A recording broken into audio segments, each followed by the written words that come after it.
क्या है, what is the current version of HTML।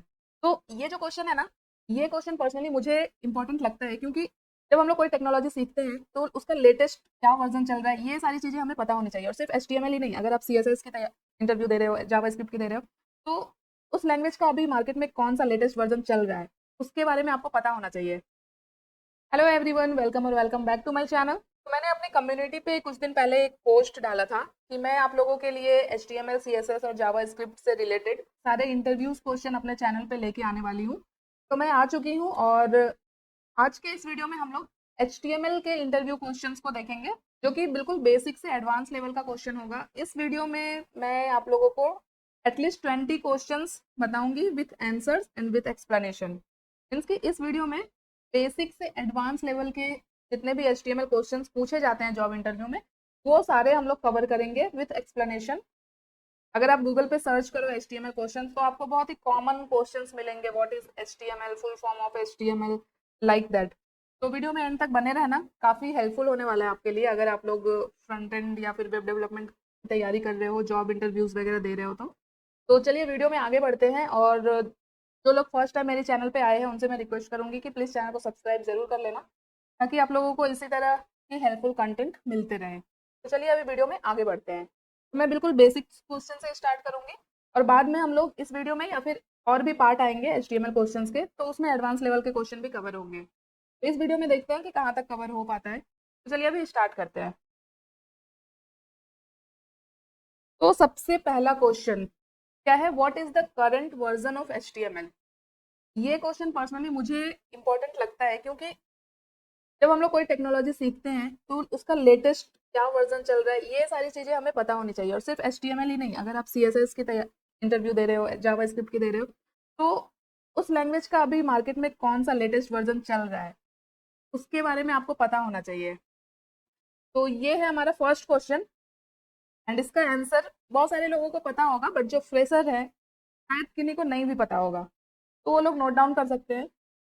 तो आंसर है, the latest version of HTML is HTML5। Means अभी market में जो HTML का लेटेस्ट वर्जन चल रहा है वो है HTML5। अब यहाँ पे और भी क्वेश्चंस अराइज हो सकते हैं कि HTML5 में क्या क्या नई चीजें हैं, और HTML में क्या नहीं थी। तो वो सारे एडवांस लेवल के क्वेश्चन होंगे, जो कि हम लोग आगे देखेंगे क्वेश्चंस में। ये बहुत बेसिक क्वेश्चन है। Latest version of HTML is HTML5। Let's move to the next question. क्या है, what is the doctype declaration. आप लोगों ने देखा होगा, जब भी हम लोग HTML फाइल क्रिएट करते हैं और HTML का कोड हम लोग, HTML का बॉयलर प्लेट जो कोड होता है, तो सबसे जो फर्स्ट लाइन होती है वो क्या होता है, डॉक टाइप डिक्लेरेशन। एंड इसका आंसर आपके सामने है। अगर ये मैं आपको दिखाऊं, तो उसके लिए हम लोगों को आना होगा VS कोड पे, उसके बाद हम लोग आंसर देखते हैं। तो यहाँ पे देखो, मैंने VS कोड ओपन किया है, शिफ्ट के साथ 1 प्रेस करते हैं हम लोग और एंटर करते हैं। कोड को थोड़ा सा जूम करेंगे, तो देखो सबसे पहली लाइन जो है वो क्या है, डॉक टाइप HTML। तो ये लाइन क्यों लिखा जाता है, इस लाइन का क्या मतलब है। मैं अगर आपको अपना आंसर दूं, तो ये जो डॉक टाइप है ना, ये जो लेटेस्ट वर्जन है HTML5, जिस भी फाइल में आपको ये डॉक टाइप दिखेगा, मीन्स कि आप समझ जाना कि आप HTML5 यूज कर रहे हो। अभी आते हैं हम लोग अपने आंसर्स पे। तो आंसर क्या है, देख सकते हो, doctype. Doctype short for document type declaration, inform the web browser about the version of HTML used in web page। इसके ये जो टैग है डॉक टाइप HTML, इसके थ्रू हमारा जो वेब ब्राउजर है उसे हेल्प मिलती है HTML का कौन सा वर्जन हम लोग अपने वेब पेज में यूज कर रहे हैं ये जानने में। अगर ये हमारे HTML फाइल में इंक्लूड नहीं है, इट मीन्स कि हम लोग HTML का लेटेस्ट वर्जन यूज नहीं कर रहे हैं। इन शॉर्ट ये जो होता है, ये क्या बताता है, version of HTML। And doctype declaration कौन से वर्जन में इंक्लूड हुआ है, HTML5 में। ठीक है, बढ़ते हैं नेक्स्ट क्वेश्चन की ओर। आई होप आपको इसका आंसर मिल गया होगा। आप लोग चाहे तो ये स्क्रीनशॉट ले सकते हो, या फिर आप लोग नोट डाउन भी कर सकते हो। चलिए अभी नेक्स्ट क्वेश्चन की ओर आते हैं। Third question, what are the different markup language. तो ये बहुत ही बेसिक क्वेश्चन है। मीन्स कि HTML की थोड़ी सी हिस्ट्री जिन्हें पता है, जो पढ़ के जाते हैं, वो बहुत आसानी से इसका आंसर कर सकते हैं। अगर आप कंप्लीट फ्रेशर है तो आपसे इस तरह के क्वेश्चन पूछे जा सकते हैं। ठीक है, बट अगर आप थोड़े भी इंटरमीडिएट या एडवांस लेवल पे जा रहे हो, तो इस टाइप के क्वेश्चन नहीं पूछे जाएंगे। बट मैंने फ्रेशर्स के लिए इंक्लूड किया है। Different type of markup language like HTML। पहले तो आपको मार्कअप लैंग्वेज क्या है वो समझना पड़ेगा। तो इस क्वेश्चन से आप वो चीज़ भी जाके पढ़ सकते हो। HTML हमारा मार्कअप लैंग्वेज है, तो और कौन कौन से मार्कअप लैंग्वेज है, तो यहाँ पे आंसर देख सकते हो आप। सबसे पहले तो HTML हो जाएगा। और मैं भी जब इंटरव्यू में गई थी तो मुझे भी सिर्फ HTML और XHTML ही पता था, बाकी के ये तीन मुझे नहीं पता थे। जैसे कि KML, SGML ये मुझे नहीं पता था। ये XML मैंने सुना था, बट मैंने आंसर दो ही किया था, HTML एंड XHTML। और भी होते होंगे, वो आप लोग एक बार जाके गूगल करना तो आपको मिल जाएंगे, बट मोस्टली आप अगर इतना भी बता देते हो तो बहुत है। तो क्या है popular markup language? HTML, KML, SGML, XML and XHTML।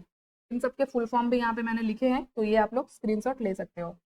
बढ़ते हैं नेक्स्ट क्वेश्चन की ओर। Question number 4, what are HTML tags? Very important for anyone, चाहे आप बिगनर्स हो, इंटरमीडिएट हो या फिर एडवांस। ये आपसे मोस्टली पूछा ही जाता है अगर HTML के क्वेश्चन पूछ रहे हैं तो। HTML टैग्स क्या होता है?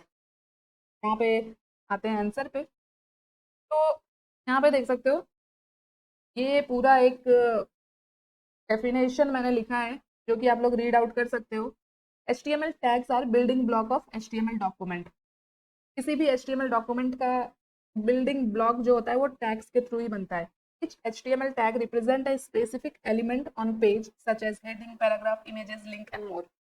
हो सकता है ये पढ़ के आपको कुछ समझ में नहीं आया होगा। यहाँ पे मैंने अपना आंसर भी ऐड किया है, जो कि आप देख सकते हो। मैंने मोस्टली मैं जो यूज करती हूँ, tags are enclosed in angle bracket and usually comes in pair and opening tag and closing tag. ठीक है, कुछ ऐसे टैग भी होते हैं जिसमें क्लोजिंग टैग नहीं होते हैं, मोस्टली टैग का डेफिनेशन यही होता है। आप लोगों ने देखा होगा HTML के अंदर, जैसे कि हेडिंग टैग होता है H1, पैराग्राफ टैग होता है P। तो वो सब क्या होता है? एक एंगुलर ब्रैकेट के अंदर होता है, वही तो होता है टैग। एंड कुछ टैग ओपनिंग टैग होते हैं एंड क्लोजिंग टैग होते हैं। कुछ टैग होते हैं जिसमें क्लोजिंग टैग नहीं होते हैं, जैसे कि BR हो गया, HR हो गया, ये सब। तो आप ये आंसर कर सकते हो simply, simple and short answer है और काफ़ी स्पेसिफिक भी है। ठीक है, बाकी आप डिटेल में अगर आप बोलने में एक्सपर्ट हो तो अब पूरा डेफिनेशन भी बोल सकते हो, बट यस ये आप जरूर इंक्लूड करना, क्योंकि बेसिक जो मेन चीज़ होता है टैक्स का वो यही होता है। ठीक है, अभी हम लोग बढ़ते हैं नेक्स्ट क्वेश्चन की ओर। ये सारे मैं यहाँ से हटा देती हूँ पहले। ठीक है, आते हैं नेक्स्ट क्वेश्चन पे। फिफ्थ क्वेश्चन है हमारा, what is the purpose of Meta tag? Again very important question for everyone. पहले तो हमें मेटा टैग समझना होगा कि मेटा टैग होता कहाँ पे है। तो आप फिर से मैं आपको VS कोड पे लेके आती हूँ। यहाँ पे देख सकते हो HTML है, हेड है, और हेड सेक्शन के अंदर आपको ये दो मेटा टैग्स दिख रहे हैं, जिसके अंदर कैर सेट है, नेम व्यू पोर्ट है। तो ये जो मेटा टैग है ये हमारी वेबसाइट को रेस्पॉन्सिव बनाने के लिए इंपॉर्टेंट होता है। इसके अंदर हम लोग कैरेक्टर सेट डिफाइन करते हैं। अब इसके अलावा कुछ और भी मेटा टैग होते हैं, जैसे कि हम लोग वेबसाइट का टाइटल ऐड कर सकते हैं, डिस्क्रिप्शन ऐड कर सकते हैं, कीवर्ड्स वगैरह ऐड करने हैं, तो मेटा टैग के थ्रू हम लोग ऐड कर सकते हैं। तो सबसे पहली चीज, मेटा टैग कहाँ पे लिंक होता है? हेड टैग के अंदर। एंड हमें वेबसाइट के अंदर डिस्क्रिप्शन वगैरह ऐड करने हैं तो उसके लिए भी हम लोग मेटा टैग का यूज करते हैं। And it is important for SEO also. अब SEO क्या होता है वो थोड़ा सा आप लोग डेफिनेशन गूगल कर लेना। इसका फुल फॉर्म होता है सर्च इंजन ऑप्टिमाइजेशन। तो इसका आंसर है, मेटा का मतलब क्या होता है? मेटा का मतलब होता है डेटा अबाउट डाटा। तो हम लोग ऐसे एक आंसर दे सकते हैं, meta tag provide metadata about the HTML document such as character, title, description, encoding and viewport setting. जैसे मैंने आपको दिखाया व्यू पोर्ट सेटिंग था, मेटा टैग के थ्रू हम लोग व्यू पोर्ट सेटिंग कर सकते हैं, डिस्क्रिप्शन सेट कर सकते हैं, टाइटल सेट कर सकते हैं। तो ये सारी चीज़ें आप थोड़े अपने वर्ड में एक्सप्लेन कर सकते हो। ठीक है, तो ये बहुत इंपॉर्टेंट क्वेश्चन है, ये आप लोग अपने अकॉर्डिंग जरूर प्रिपेयर कर लेना। Next question is, what are the difference between ID and class attribute? एक फ्रेशर के लिए ये भी बहुत इंपॉर्टेंट है। तो यहाँ पे आंसर देख सकते हो, ID क्या है? Unique identifier for an element. Only one element can have a specific ID on a page. And class क्या है? Can be applied to the multiple element. Means की ID क्या होती है? Unique identifier. यहाँ पे मैं आपको एक छोटा सा एग्जांपल देती हूँ, जैसे कि एक क्लास है, उस क्लास के अंदर सपोज 10 to 12 स्टूडेंट है। उस 10 to 12 स्टूडेंट का रोल नंबर कैसे स्टार्ट होता है? 1 2 3 4। उसका जो रोल नंबर होता है वो क्या होता है? यूनिक आइडेंटिफायर होता है। ऐसा हो सकता है क्या कि दो स्टूडेंट का एक ही रोल नंबर हो? नहीं हो सकता है ना। तो वैसे ही HTML के अंदर हम लोग दो एलिमेंट को एक ही आईडी नहीं दे सकते हैं। एक आईडी हम लोग एक ही एलिमेंट को दे सकते हैं, दूसरे एलिमेंट को हम लोग सेम आईडी नहीं दे सकते हैं। तो वैसे ही होता है क्लास। क्लास क्या होता है? जैसे यहाँ पे लिखा हुआ can be applied to multiple element, means कि एक क्लास हम लोग मल्टीपल एलिमेंट में ऐड कर सकते हैं। यहाँ पे भी सेम हमारा वो क्लास वाला एग्जाम्पल फिट होगा, जैसे कि एक क्लास के अंदर 10 स्टूडेंट है, तो उस 10 स्टूडेंट का रोल नंबर अलग अलग है, मीन्स की आईडी तो अलग है, बट क्लास तो उनका सेम ही है ना। क्लास के थ्रू हम लोग एलिमेंट को स्टाइल कर सकते हैं। तो ये सारी चीजें, एक आईडी और क्लास क्या है? एट्रीब्यूट है। आई होप आप समझ गए होंगे। बढ़ते हैं नेक्स्ट क्वेश्चन की ओर। नेक्स्ट क्वेश्चन है what are the attribute in HTML? Attribute in HTML provide extra information about an element. They are always included in the opening tag of an element and are written as name value pair. यहाँ पे क्या बोला गया है? Attribute क्या करता है? किसी भी एलिमेंट के बारे में हमें डिटेल इंफॉर्मेशन देता है, और एट्रीब्यूट हमेशा टैग ओपनिंग टैग में ऐड किया जाता है, and attribute name value pairs में होता है। तो ये तीन आंसर्स आप लोग यहाँ पे कर सकते हो। यहाँ पे मैंने एक एग्जाम्पल भी लिखा है, अगर आपको VS कोड पे देखना है तो वहाँ पे भी मैं दिखा देती हूँ। तो यहाँ पे बॉडी टैग के अंदर मैं IMG टैग लेती हूँ, तो इसके अंदर दो एट्रीब्यूट हमें बाय डिफॉल्ट मिलते हैं, एक SRC एट्रीब्यूट, एक अल्ट एट्रीब्यूट। ये होता है एट्रीब्यूट, ये हो गया एट्रीब्यूट का नाम SRC, और इसके अंदर जो भी हम लोग पास करेंगे, जैसे कोई भी इमेज यहाँ पे लगाएंगे, लोगो डॉट PNG समथिंग, ये हो जाएगा वैल्यू, और ये जो पूरा हो गया ये हो गया एट्रीब्यूट। इमेज टैग का ये SRC एक एट्रीब्यूट है, जिसके थ्रू हम लोग इमेज को डिस्प्ले कराते हैं। अभी वापस से आते हैं हम लोग अपने आंसर पे। आई होप आप लोगों को एट्रीब्यूट क्या होता है ये समझ में आ गया होगा। नेक्स्ट हम लोग आते हैं, how do you create a hyperlink in HTML? To create a hyperlink in HTML you use the A tag, तो इसे हम लोग एंकर टैग बोलते हैं। एंकर टैग, ये टैग यूज किया जाता है हाइपरलिंक के लिए, और इसे ए से डिनोट किया जाता है, along with the href attribute. Means कि जब भी हम लोग एंकर टैग ऐड करते हैं तो यहाँ पे बाय डिफॉल्ट हमें एक एट्रीब्यूट मिलता है href, जो कि यूज होता है रेफरेंस के लिए। इसके अंदर हम लोग जो लिंक है हमारा, जिसपे हम लोगों को क्लिक करके रिडायरेक्ट करना है, उस लिंक को यहाँ पे ऐड करते हैं। ठीक है, यहाँ पे आगे लिखा हुआ भी है, देख सकते हो, the href attribute specify the destination URL, कि हमें किस URL पे जाना है उस URL को यहाँ पे ऐड करते हैं। क्लियर है? बढ़ते हैं नेक्स्ट क्वेश्चन की ओर। Question number 9, what are the block and inline element? बहुत इंपॉर्टेंट क्वेश्चन है ये। ब्लॉक लेवल एलिमेंट क्या होता है और इनलाइन एलिमेंट क्या होता है HTML में? तो सिंपल इसका आंसर यहाँ पे आप देख सकते हो। Block level element start on a new line and take up the full width of their container, they stack vertically by default. Means की ब्लॉक लेवल जो एलिमेंट होता है ना, वो आपके स्क्रीन का फुल विड्थ लेता है। और इनलाइन एलिमेंट क्या होता है? इनलाइन एलिमेंट होता है ब्लॉक लेवल एलिमेंट का एग्जांपल, जैसे कि डिव हो गया या फिर पैराग्राफ हो गया, हेडिंग हो गया, ये सारे ब्लॉक लेवल एलिमेंट है। इनलाइन एलिमेंट क्या होता है? Do not start on a new line and only take up as much width as necessary. Means के इनलाइन एलिमेंट उतना ही विड्थ लेगा जितना उसके अंदर कंटेंट है, एंड उसके बाद अगर हम दूसरा कोई इनलाइन एलिमेंट ऐड करेंगे तो वो फर्स्ट वाले एलिमेंट के बाद में ऐड होगा, वो नेक्स्ट लाइन में ऐड नहीं होगा। तो ये डिफरेंस होता है ब्लॉक लेवल एलिमेंट और इनलाइन एलिमेंट का। तो आप लोग मुझे कमेंट करके बताना कि कौन कौन से ब्लॉक लेवल एलिमेंट और इनलाइन एलिमेंट आप लोगों को पता है। पढ़ते हैं नेक्स्ट क्वेश्चन की ओर, जो कि है what are the list in HTML? बहुत ही बेसिक सा क्वेश्चन है। लिस्ट का यूज हम लोग वेबसाइट डिजाइनिंग में करते ही है, हेडर बनाना हो, नेबर बनाना हो, या फिर कुछ बुलेट्स आइटम ऐड करने हैं तो हम लोग लिस्ट का यूज करते हैं। तो अब लिस्ट क्या होता है? तीन तरह के लिस्ट होते हैं HTML में। There are 3 type of list in HTML, ordered list, unordered list और डिस्क्रिप्शन लिस्ट।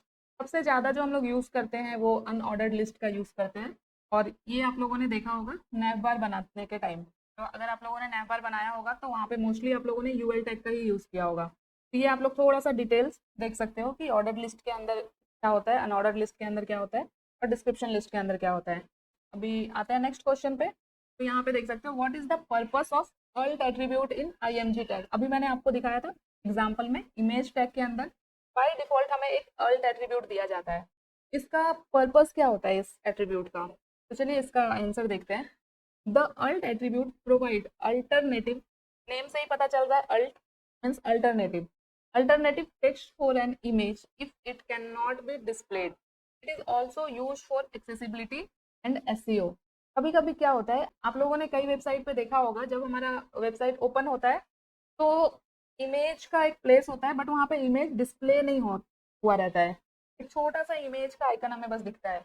तो वैसे केसेस में जब किसी भी कारण से हमारा इमेज अगर सपोज डिस्प्ले नहीं हो पाया, तो वहाँ पे हम लोग अल्ट एट्रीब्यूट का यूज करके एक मैसेज ऐड कर सकते हैं कि ये किस चीज का इमेज है, मीन्स की इमेज का थोड़ा सा डिस्क्रिप्शन इस एट्रीब्यूट के अंदर मैसेज के थ्रू पास कर सकते हैं। जब हमारा इमेज डिस्प्ले नहीं होगा, अल्ट एट्रीब्यूट के अंदर हम जो भी मैसेज देंगे वो उस जगह पे डिस्प्ले होके मिलेगा।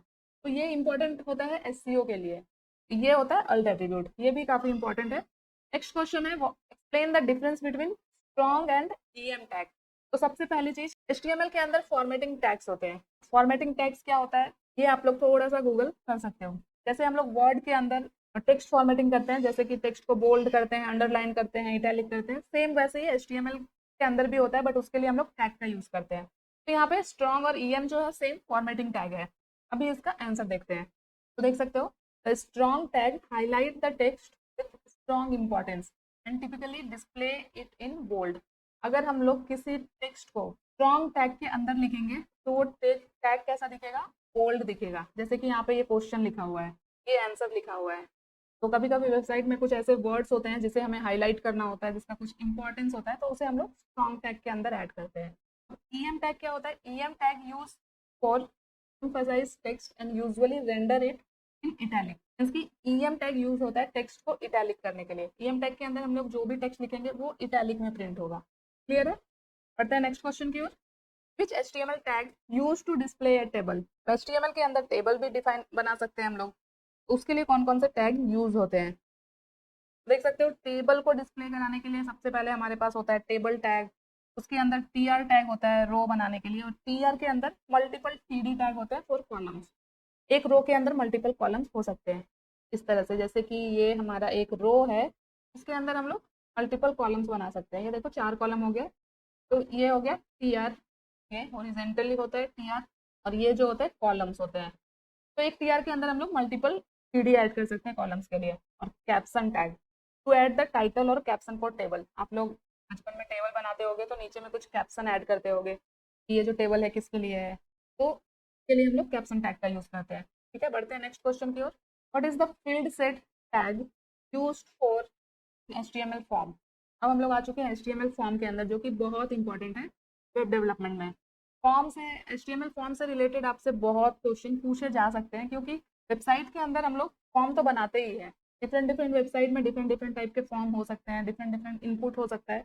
तो ये जो फील्ड सेट है ये भी एक टैग है जो कि यूज होता है एचटीएमएल फॉर्म के अंदर। तो ये क्या होता है, field set tag is used to group related element within a form and the legend tag can provide a caption for the group।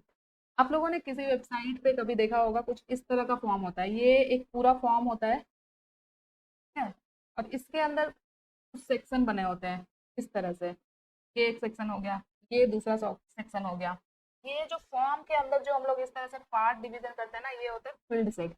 अब इस पार्ट के अंदर कुछ चीजें हो सकती है, जैसे कि सेम इनपुट हमारे पास कुछ है, जैसे कि नेम हो गया, तो नेम का क्या होता है, फर्स्ट नेम, लास्ट नेम, फिर यहाँ पे हो सकता है हमारा ईमेल। इसकी जो पर्सनल डिटेल है वो हम लोग इस ग्रुप के अंदर ले रहे हैं, और कुछ जैसे कि एड्रेस वगैरह हो गया, वो सारी चीज़ें हम लोग यहाँ पे ले रहे हैं। तो ये जो ग्रुप हम लोग बना रहे हैं, ये फील्ड सेट टैग का यूज़ करके हम लोग बना सकते हैं। और यहाँ पे इस तरह के फॉर्म, मोस्टली जब हम लोग फॉर्म फिलअप करते हैं गवर्नमेंट फॉर्म, तो यहाँ पे आप लोगों ने देखा होगा, ये जो ग्रुप होता है यहाँ पे इस तरह से होता है एक सेक्शन, इसके अंदर कुछ इनपुट होते हैं मल्टीपल, और यहाँ पे एक लिखा होता है पर्सनल इंफॉर्मेशन। इस तरह से यहाँ पे ये एक कैप्शन ऐड किया होता है। तो ये कैप्शन ऐड करने के लिए हम लोग लीजन टैग का यूज करते हैं। आई होप ये क्लियर हो गया होगा। अभी अभी हम लोग बढ़ते हैं नेक्स्ट क्वेश्चन की ओर। तो ये थोड़ा एडवांस लेवल का क्वेश्चन है यहाँ पे, what is the purpose of the noscript tag in HTML. बहुत सारे लोगों को नहीं पता होगा इस टैग के बारे में, बट मेरे से ये पूछा गया था इंटरव्यू में। तो यहाँ पे आप लोग आंसर देख सकते हो, the noscript tag defined alternative content to be displayed if the user browser does not support JavaScript or if JavaScript is disabled। इसके सिंपली हम लोग इस टैग का यूज करते हैं एक मैसेज प्रिंट कराने के लिए। कभी कभी क्या होता है हमारे ब्राउजर पे, आप लोगों ने देखा होगा कि कुछ वेबसाइट या कुछ एक्सटेंशन जब हम लोग डालते हैं तो एक मैसेज आता है JavaScript is disabled in your browser like this. तो वो किस टैग के थ्रू ऐड किया जाता है, वो ऐड किया जाता है नो स्क्रिप्ट के थ्रू, कुछ इस तरह से। नो स्क्रिप्ट टैग यहाँ पे ऐड करके इसके अंदर हम लोगों को जो भी मैसेज यहाँ पे दिखाना है वो हम लोग इस तरह से दिखा सकते हैं। जैसे यहाँ पे JavaScript is not enabled in your browser, या फिर हम लोग लिख सकते हैं जावा स्क्रिप्ट इज डिसेबल्ड। किसी किसी ब्राउजर पे जावा स्क्रिप्ट सपोर्ट नहीं करता है तो हम लोग ये टैग ऐड करते हैं अपने HTML में। नो स्क्रिप्ट टैग का यूज़ किया जाता है एक मैसेज प्रिंट कराने के लिए यूजर्स के लिए।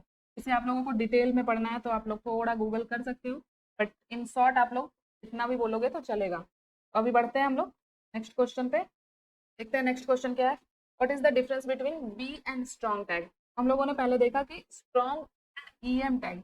अभी यहाँ पे पूछा जा रहा है difference between B and strong tag. Again ये फॉर्मेटिंग टैग है और इसका आंसर आप लोग देख सकते हो। Both tag display text in bold, मतलब कि बी टैग का यूज करके हम लोग जो भी टेक्स्ट ऐड करेंगे वो भी हमें बोल्ड में दिखेगा, और स्ट्रॉन्ग टैग का यूज करके भी जो टेक्स्ट ऐड करेंगे वो भी बोल्ड में दिखेगा। तो both tag display text in bold but strong indicate that the text is of strong importance. Means कि दोनों टेक्स्ट को एक जैसा ही रिप्रेजेंट करेगा, बोल्ड में ही दिखेगा। बट स्ट्रॉन्ग जो होता है एक सिमेंटिक टैग है जो कि टेक्स्ट को एक स्ट्रॉन्ग इंपॉर्टेंस देता है। बट वहीं पे जो बोल्ड टैग है वो कोई भी एक्स्ट्रा इंपॉर्टेंस कन्वे नहीं करता है टेक्स्ट के लिए। बहुत ही माइनर सा डिफरेंस है बस। स्ट्रॉन्ग एक सिमेंटिक टैग है और B tag non semantic tag है, बट दोनों ही फॉर्मेटिंग टैग है, दोनों ही टेक्स्ट को बोल्ड करते हैं। ठीक है, बहुत सिंपल है। आगे बढ़ते हैं। तो ये फिर से HTML फॉर्म का क्वेश्चन है, देख सकते हो HTML form. What is the purpose of the action attribute in an HTML form. मैं आपको वापस से VS कोड पे लेके जाती हूँ। तो यहाँ पे अभी मैं फॉर्म टैग ऐड करती हूँ। देखो मैंने फॉर्म टैग ऐड किया, ऑटोमेटिक मुझे एक एट्रीब्यूट मिल रहा है। मीन्स बाय डिफॉल्ट हमें एक एट्रीब्यूट मिल रहा है जो कि है एक्शन एट्रीब्यूट। तो क्वेश्चन हमारा यही है कि इस एट्रीब्यूट का क्या यूज है फॉर्म टैग के अंदर। तो चलिए अभी आंसर पे आते हैं फिर से। तो यहाँ पे अभी देखते हैं answer. The action attribute specify the URL to which the form data will be submitted when the form is submitted. Form क्या होता है, जैसे कि एक हमारा लॉगिन फॉर्म है, के अंदर हम लोग ईमेल आईडी डालते हैं, अपना पासवर्ड डालते हैं और लॉगिन बटन पे क्लिक करते हैं या फिर सबमिट बटन पे क्लिक करते हैं तो हमारा फॉर्म सबमिट होता है। तो वो फॉर्म किस URL पे जाके सबमिट हो रहा है, कहाँ पे जाके सबमिट हो रहा है, वो हम लोग ऐड करते हैं एक्शन एट्रीब्यूट के अंदर। जिस भी फाइल पे हमारा डेटा सेव होगा उस फाइल का लिंक हमें एक्शन एट्रीब्यूट के अंदर ऐड करना पड़ता है जहाँ पे हमारा फॉर्म सबमिट होने वाला है। ठीक है, तो वही है यहाँ पे action attribute specify the URL to which the form data will be submitted. करते हैं नेक्स्ट क्वेश्चन की ओर। अगेन यहाँ पे लिस्ट का क्वेश्चन आ गया हमारे पास। How do you create a definition list in HTML। तो हमने देखा था कि 3 तरह के लिस्ट होते हैं HTML में, ऑर्डर्ड लिस्ट, अनऑर्डर्ड लिस्ट और डेफिनेशन लिस्ट। तो यहाँ पे अभी क्वेश्चन है कि डेफिनेशन लिस्ट किस तरह से क्रिएट किया जाता है। तो यहाँ पे देख सकते हो डेफिनेशन लिस्ट क्रिएट करने के लिए हम लोग DL टैग का यूज करते हैं, DL डेफिनेशन लिस्ट। और जिस तरह से टेबल बनाते थे ना हम लोग, टेबल टैग TRTD, वैसे ही डेफिनेशन लिस्ट के अंदर कुछ टैग होते हैं जैसे कि DT का यूज किया जाता है for definition title for each term, and फिर DD यूज किया जाता है फॉर इच डेफिनेशन। ठीक है, यहाँ पे पूरा कुछ इस तरह का स्ट्रक्चर होता है डेफिनेशन लिस्ट का। सबसे पहले आता है DL टैग, के बाद आता है DT डिस्क्रिप्शन टाइटल से HTML डालना है, और डिस्क्रिप्शन डेफिनेशन में HTML का फुल फॉर्म लिखा है। तो ये जो मैंने टाइटल डाला है ये उसका डेफिनेशन हो गया। सेम उसी तरह से फिर से DT ऐड करेंगे, उसके अंदर DD ऐड करेंगे। ये एक स्ट्रक्चर होता है डेफिनेशन लिस्ट का, डिस्क्रिप्शन लिस्ट भी बोलते हैं इसे हम लोग। ठीक है, बढ़ते हैं नेक्स्ट क्वेश्चन की ओर। सॉरी यहाँ पे इसे क्लोज करना पड़ेगा। ओके, नेक्स्ट क्वेश्चन क्या है, difference between HTML element and HTML tag. Most important question for beginners. HTML element और HTML टैग के बीच क्या डिफरेंस है। HTML टैग का तो मैंने दिखाया आपको क्या था। टैग क्या होता है, एंगुलर ब्रैकेट के अंदर लिखा जाता है, इसमें ओपनिंग टैग भी होता है, क्लोजिंग टैग भी होता है। तो यहाँ पे देखते हैं HTML एलिमेंट क्या है। HTML element define the structure and content of a web page. They consist of opening tag, content, attribute and closing tag. Means की अभी जैसे मैंने यहाँ पे लिखा कि ये हो गया ओपनिंग टैग, ये हो गया क्लोजिंग टैग, ये अभी एक एलिमेंट नहीं है। HTML एलिमेंट का यूज करके हम लोग अपने वेब पेज पे कंटेंट ऐड करते हैं। अगर हम HTML में सिर्फ इतना लिख के छोड़ दे p टैग तो कुछ भी हमारे वेब पेज पे नहीं दिखेगा। हमारे वेब पेज पे सिर्फ कंटेंट डिस्प्ले होता है। तो अभी अगर इसको मैं कुछ इस तरह से लिखूं, जैसे मैं यहाँ पे लिखूंगी p और यहाँ पे कुछ कंटेंट होगा। ठीक है, यहाँ पे लिखते हैं कंटेंट और यहाँ पे p टैग क्लोज हो रहा है, तो हमारी वेबसाइट पे क्या दिखेगा, ये कंटेंट। तो एलिमेंट क्या होता है, अभी इस पी टैग के अंदर कुछ एट्रीब्यूट भी हो सकते हैं। एलिमेंट होता है ये पूरा पार्ट होता है एलिमेंट। इसके अंदर क्या क्या है देख सकते हो, opening tag, content, closing tag, और यहाँ पे एट्रीब्यूट भी होते हैं। यहाँ पे मैंने मेंशन किया है एट्रीब्यूट। यहाँ पे हम लोग इस तरह से बोल सकते हैं HTML element is defined as the closing tag and opening tag which wrap with content. ठीक है, सिर्फ इतना जो पार्ट होता है ये होता है HTML टैग, और ये पूरा जो पार्ट होता है ये होता है HTML एलिमेंट। तो इसे आप लोग प्रिपेयर कर लेना। ठीक है, अभी बढ़ते हैं आगे क्वेश्चन में, फिर से इसे क्लोज करते हैं। अगेन यहाँ पे मेटा टैग से रिलेटेड क्वेश्चन है। What is the purpose of the viewport meta tag. बहुत सारे मेटा टैग होते हैं हेड के अंदर, और बाय डिफॉल्ट जो मेटा टैग होता है वो व्यू पोर्ट है। मैंने आपको पहले ही बता दिया था कि व्यू पोर्ट मेटा टैग क्या होता है। यहाँ पे आंसर देख सकते हो, the viewport meta tag play a key role in making your web page responsive. इसकी व्यू पोर्ट मेटा टैग का यूज किया जाता है अपनी वेबसाइट को रेस्पॉन्सिव करने के लिए। अपनी वेबसाइट को रेस्पॉन्सिव बनाने में हेल्प करता है ये tag. It ensure that the page content is display correctly on different device, specially on mobile phone. ठीक है, तो mostly viewport meta tag help to, तो शॉर्ट में आप बोल सकते हो viewport meta tag is helpful for our web page responsiveness. ठीक है, तो आई थिंक इस वीडियो में हम लोग 20 क्वेश्चन ही रखते हैं। अभी और भी पार्ट आएंगे HTML क्वेश्चन से, जहाँ पे हम लोग और भी एडवांस क्वेश्चन को कवर कर रहे होंगे, क्योंकि एक ही वीडियो के अंदर अगर पूरा क्वेश्चन हम लोग करें तो काफ़ी लंबा वीडियो होगा। मैं आगे वीडियोस में सारे वीडियोस को कोलैब करके एक प्रॉपर बना दूंगी, बट अभी हम लोग पार्ट वाइज पार्ट ही देखते हैं। ठीक है, तो आप लोग इतने क्वेश्चन को प्रिपेयर करो, उसके बाद हम लोग थोड़े एडवांस लेवल पे जाएंगे और देखेंगे कि और क्या क्या क्वेश्चन होते हैं HTML के अंदर। नॉर्मली स्टूडेंट्स को लगता है कि HTML के अंदर तो बहुत ही बेसिक है, ज़्यादा क्वेश्चन नहीं होते, बट ऐसा नहीं है। इन डिटेल बहुत क्वेश्चन पूछे जाते हैं। अगर आप एक अच्छी कंपनी में जा रहे हो इंटरव्यूज के लिए, तो हमें प्रिपेयर होना तो जरूरी है। ठीक है, तो इस वीडियो को यहीं पे एंड करेंगे। Thank you all for watching this video and all the best for your upcoming interviews. मिलते हैं नेक्स्ट वीडियो में कुछ और एडवांस क्वेश्चन के साथ, और CSS जावा स्क्रिप्ट के भी क्वेश्चन आएंगे। तो इसी तरह से चैनल पे बने रहिए, अपना प्यार दिखाते रहिए, वीडियो को लाइक कीजिए, इसे और लोगों तक शेयर कीजिए। अगर अभी तक चैनल को सब्सक्राइब नहीं किया तो प्लीज चैनल को सब्सक्राइब कर लेना। मिलते हैं नेक्स्ट वीडियो में, तब तक के लिए thank you so much for watching this video. Bye bye.